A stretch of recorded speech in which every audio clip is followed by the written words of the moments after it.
मुंबई की उमस भरी शाम थी, जैसे शहर का दम घोंटने को तैयार हो। आसमान में काले बादल ऐसे घिरे थे जैसे शहर का दम घोंटने को तैयार हो। नेहा ने टैक्सी की खिड़की से बाहर देखा और एक गहरी सांस ली। 24 साल की उम्र में पहली बार वह अकेले रहने के लिए घर से निकली थी। नई नौकरी, नया शहर और अब एक नया घर। जैसे ही नेहा की मंजिल आती है, बारिश अचानक रुक जाती है, लेकिन बादल अभी भी शहर पर मंडरा रहे थे। टैक्सी रुकी, तभी ड्राइवर ने बताया, क्या यही बिल्डिंग है मैडम? नेहा ने खिड़की से देखा। हाँ यही है भैया, आपको पैसे पे कर दिए हैं।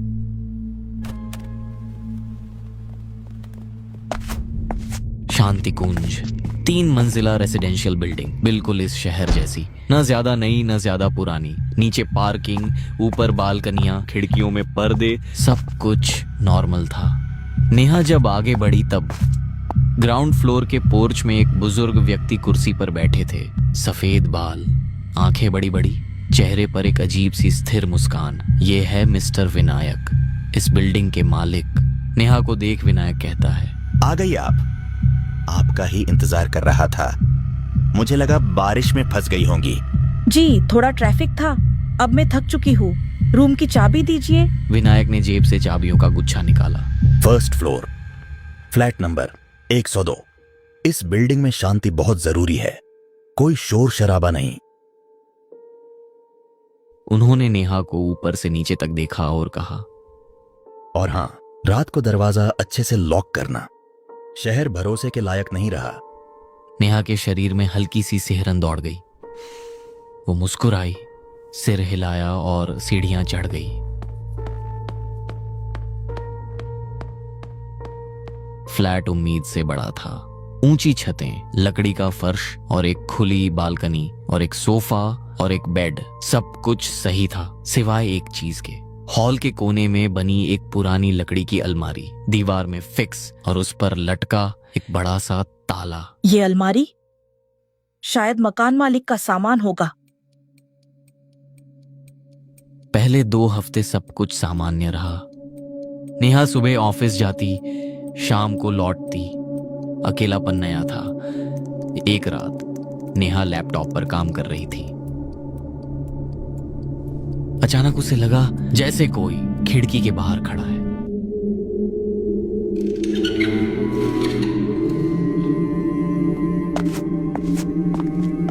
फर्स्ट फ्लोर पर होने के बावजूद बालकनी के पास एक बड़ा पीपल का पेड़ था।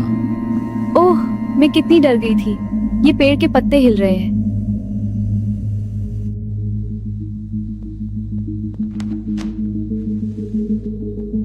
अगले दिन ऑफिस से लौटकर उसे घर की हालत बदली हुई लगी। किताबें जो उसने एक खास तरीके से रखी थी, अब कुछ जमीन पर बिखरी पड़ी थी। उनके पन्ने फटे हुए, जैसे किसी ने गुस्से में चीर डाले हों। कमरे में सन्नाटा था और घर में उसके अलावा कोई नहीं रहता। हेलो विनायक अंकल, क्या आप आज मेरे फ्लैट में आए थे? नहीं बेटा, क्यों, क्या हुआ? फ्लैट में कुछ सामान बिखरा हुआ है, इसीलिए मैंने आपको कॉल किया। अरे अकेलेपन में ऐसा लगता है, डरना मत, मैं हूं ना नीचे। तुम तो मेरी बेटी जैसी हो। बेटी जैसी? फोन कट गया।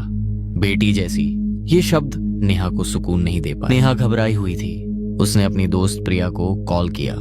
हेलो प्रिया, अगर तू फ्री है तो मेरे फ्लैट पर आ सकती है क्या? ठीक है, जल्दी आना। नेहा ने अपनी दोस्त प्रिया को बुलाया। प्रिया बेबाक और निडर थी। दोनों बेड पर बैठे बातें कर रही थी। यार जगह तो शानदार है, इतने कम किराए में ऐसा घर मुंबई में मिलना चमत्कार है। हाँ, पर मुझे यह लैंडलॉर्ड थोड़ा अजीब लगता है। कल जब मैं कूड़ा फेंकने नीचे गई तो मकान मालिक अपनी खिड़की से मुझे घूर रहे थे बिना पलक झपकाए। और आज तो मेरी सारी किताबें किसी ने फाड़ दी। और सबसे अजीब चीज, मुझे ऐसे क्यों लगता है कि मुझे कोई देख रहा हो, इसीलिए मैंने तुझे बुलाया। अरे बुढ़ा है, सठिया गया होगा। तू ज्यादा सोच रही है और इतने बड़े फ्लैट में रहती है, इसीलिए तुझे ऐसा लग रहा होगा। शायद तुम ठीक कह रही हो।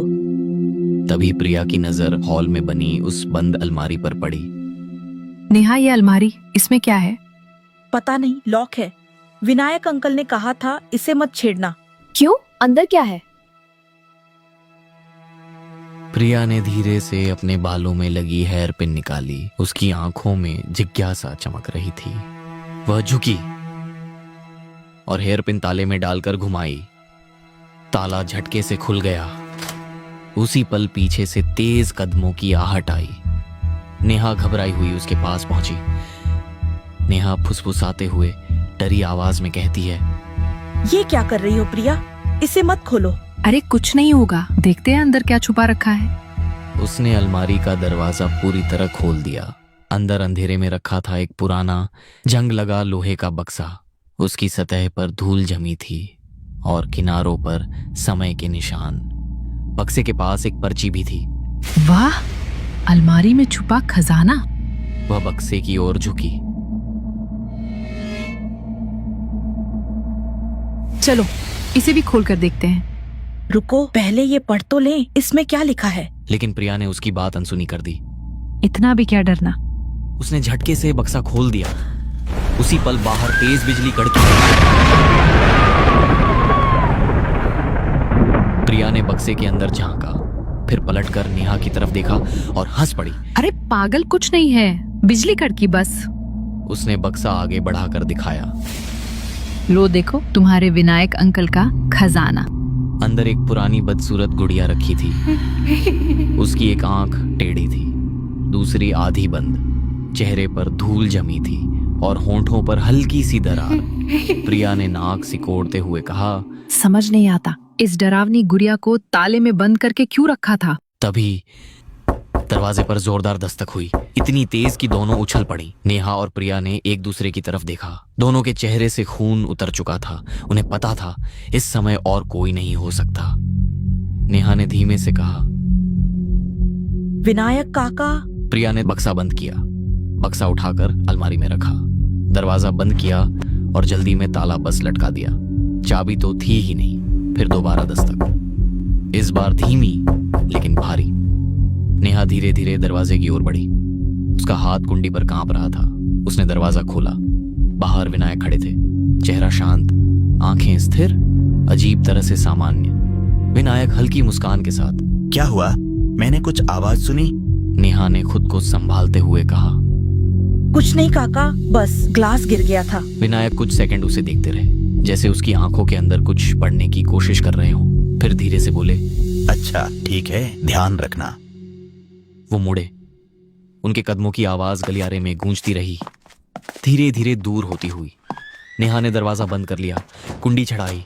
कमरे में फिर सन्नाटा। तभी प्रिया बोली, मैं अब चलती हूँ नेहा, काफी देर हो गई। देख 11 बज गए। आज की रात यहीं रुक जाना। अरे बाबा डर मत, रुक जाती, लेकिन अपना फ्लैट खुला छोड़ आई हूँ। यार पता नहीं क्यों आज बहुत अजीब लग रहा है। प्रिया ने उसका कंधा दबाया। ठीक है, मैं अपने फ्लैट पर जाकर लॉक करके आती हूँ। जल्दी आना। प्रिया कमरे से बाहर चली गई। नेहा ने दरवाजा बंद किया। इस बार 2 बार कुंडी जांची। कमरा शांत था, बहुत ज्यादा शांत। नेहा के हाथ में अभी भी वो पर्ची थी। पर्ची को देख उसकी उंगलियां कांप रही थीं। पर्ची पुरानी थी, किनारे जले हुए से लग रहे थे। नेहा ने गहरी सांस ली और पढ़ना शुरू किया। इस अलमारी को मत खोलना, सच में मत खोलना। हम पहले यहाँ रहते थे। शुरू में कुछ अजीब लगा, फिर आवाजें आने लगी। लगा वहम है, लेकिन नहीं था। अलमारी खोलने के बाद सब बदल गया। रात में कोई कमरे में चलता है, सांस लेने की आवाज सुनाई देती है। अगर तुम ये पढ़ रही हो तो सावधान रहना, हो सके तो ये घर छोड़ देना और उस बक्से को मत खोलना, वरना वो जाग जाएगा। नेहा के हाथ से वो पर्ची छूटकर फर्श पर गिर गई। उसके दिमाग में बस आखिरी शब्द गूंज रहे थे, वो जाग जाएगा, वो जाग जाएगा। अचानक कमरे की लाइट अचानक झपझप आई। खिड़की के बाहर पीपल का पेड़ हवा में ऐसे झूम रहा था जैसे कोई पागल झूम रहा हो। नेहा ने कांपती आवाज में कहा, प्रिया कहाँ रह गई यार, प्लीज जल्दी आ जा। नेहा ने फोन उठाया और प्रिया को डायल किया। कोई जवाब नहीं। उसने फिर डायल किया। इस बार फोन उठा, लेकिन दूसरी तरफ से कोई आवाज नहीं आई। बस एक भारी गीली सांस लेने की आवाज आ रही थी। नेहा ने डरते हुए हॉल की उस अलमारी की तरफ देखा। ताला अभी भी कुंडी पर लटका हुआ था, लेकिन अलमारी का दरवाजा 2 इंच खुला था। जबकि प्रिया ने उसे बंद किया था। अचानक अलमारी के अंदर से कुछ गिरने की आवाज आई, जैसे कोई भारी चीज गिरी हो। नेहा की नजर फर्श पर गई। वो लोहे का बक्सा अलमारी से बाहर गिरा पड़ा था। उसका ढक्कन खुला था और गुड़िया अंदर नहीं थी।